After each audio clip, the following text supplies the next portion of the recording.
오늘 우리에게 주시는 하나님의 말씀 두 곳을 보겠습니다. 마태복음 21장 5절,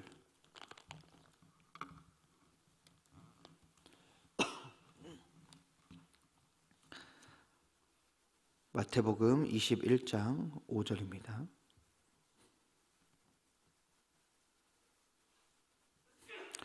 찾았으면 함께 읽도록 하겠습니다. 시온 딸에게 이르기를 내 왕이 내게 임하나니 그는 겸손하여 나귀 곧 멍에 매는 짐승의 새끼를 탓도다 하라 하였느니라. 아멘. 한 곳 더 보겠습니다. 스가랴 9장 9절입니다.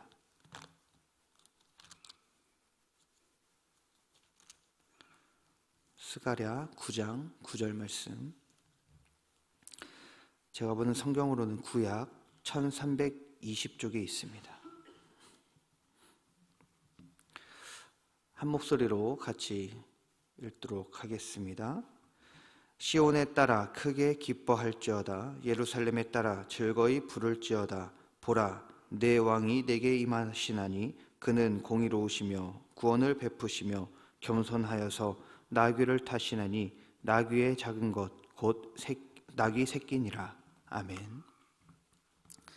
네, 어제 봤던 본문과 이어서 같은 내용으로 또 살펴보겠는데요. 오늘 이 말씀을 통해서 또 종려주의를 더 깊이 생각하고 묵상하는 그런 시간을 가지면 좋을 것 같습니다. 오늘 말씀을 읽은 것처럼요, 이 마태복음의 내용은 스가랴에 나오는 이 말씀, 이것을 인용한 구절이죠. 오늘은 이렇게 두 구절을 다 읽었는데요, 이 두 구절을 한번 좀 비교하면서 또 말씀을 전하겠습니다.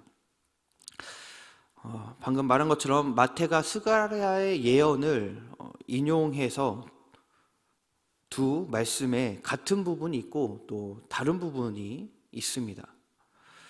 그렇다면 무엇이 어떤 부분이 같고 또 다른지 한번 살펴보면서 하나님이 주시는 은혜를 함께 받도록 하겠습니다. 우선 스가랴에서는요, 이렇게 나오죠. 구약에서 보면 시온에 따라 크게 기뻐할지어다. 예루살렘에 따라 즐거이 부를지어다. 이렇게 시작을 하고 있습니다. 그런데 마태복음에서는 어떻게 시작을 하냐면 시온의 딸에게 이르기를, 이렇게 시작을 해요. 두 본문의 차이가 있는 것이죠. 먼저 스가랴에서는 이 평화의 왕, 이 왕이 예루살렘에 입성하시는 것을요, 시온아 기뻐해라, 예루살렘아 큰 소리로 불러라, 이렇게 말하고 있습니다. 환호성을 터뜨리라고 이 시온과 예루살렘에게 명령을 하고 있습니다. 그런데 마태에서는요, 이 왕이 예루살렘에 입성하는 것을 두고 크게 기뻐하거나 큰 소리를 부르라 이렇게 이야기하고 있지 않죠. 시온 딸에게 말하여라 이렇게 기록하고 있습니다. 말하여라.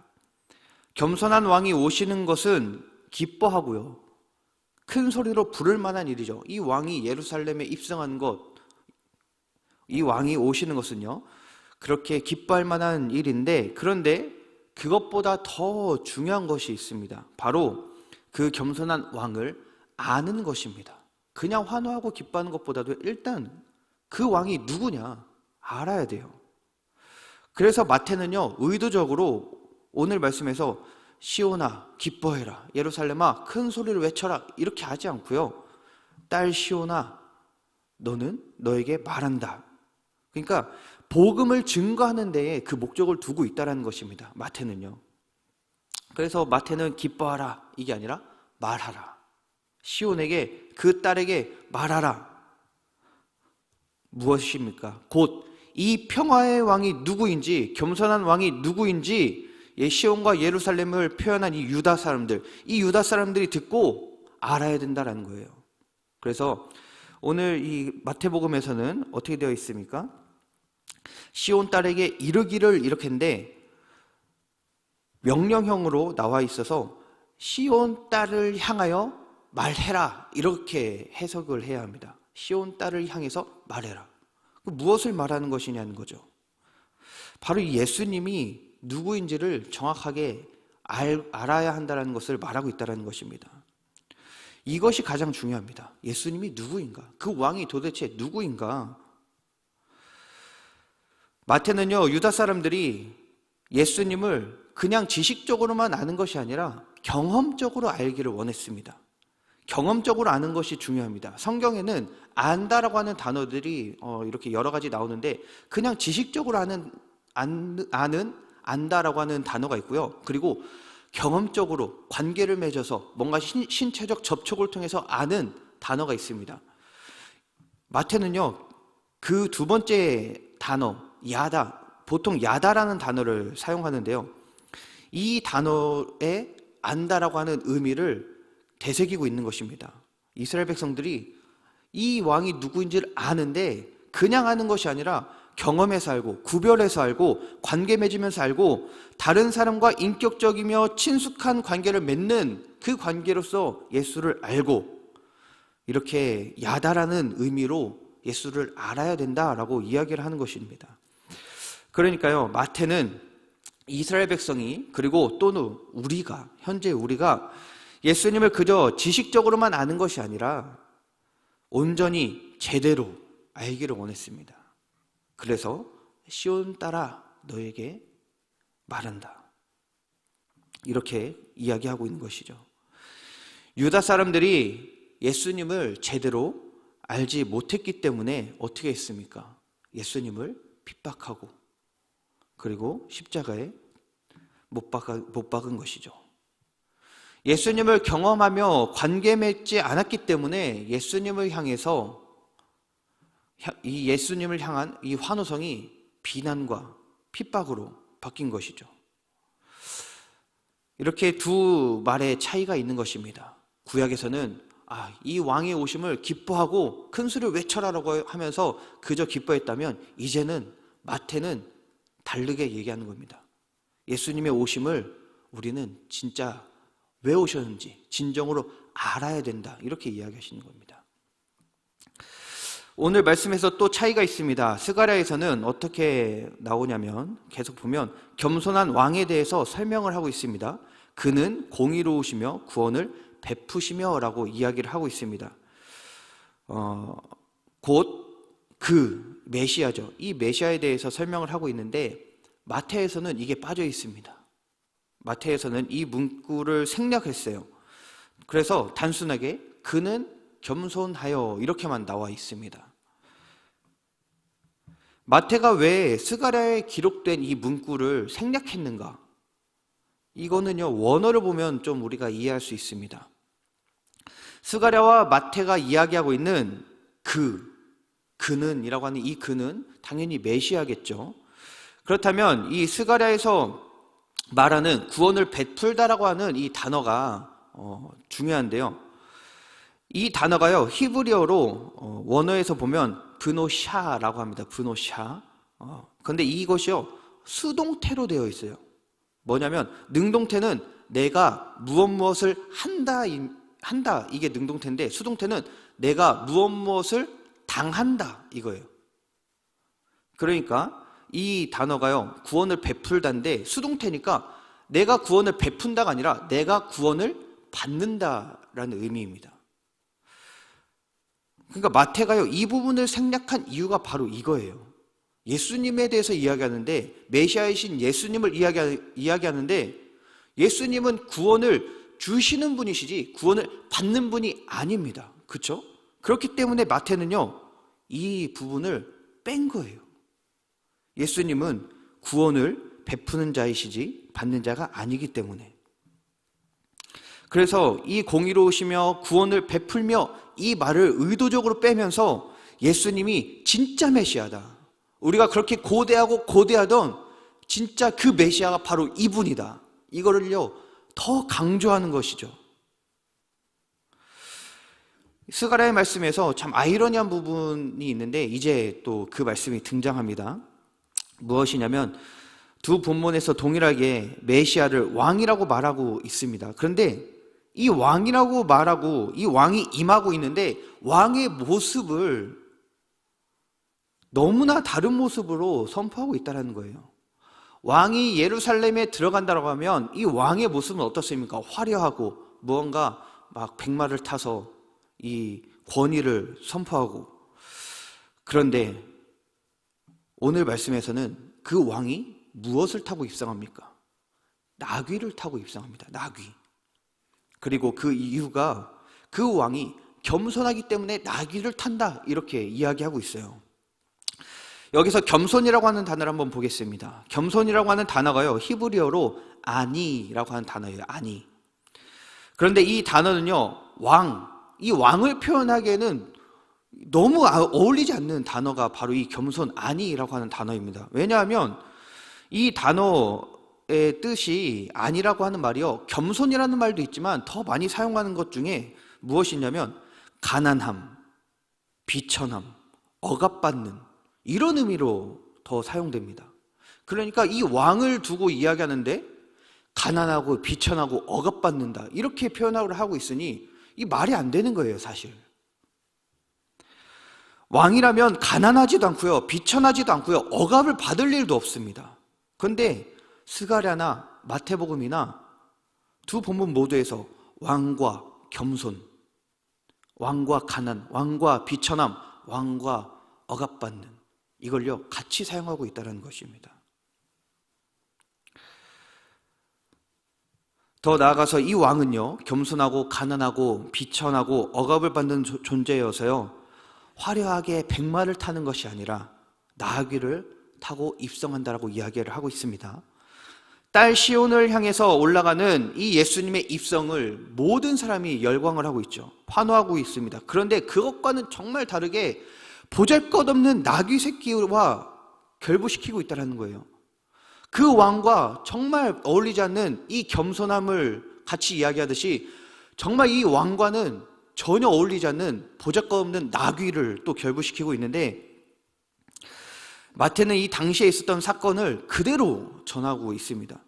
메시아인 이 예수님이 암나귀, 그 새끼 나귀를 타고 입성하는 것을 중점을 두면서 이야기를 하고 있는데요. 왜냐하면 이 스가랴가 이야기했던 것을 그대로 갖고 오면서 이거를 있는 그대로 말함으로 인해서 스가랴의 예언이 성취되고 있다는 것을 우리에게 알게 하려고 하는 것입니다. 마태는 온 유다 사람이요, 그리고 이방 민족에게 말하는 것입니다.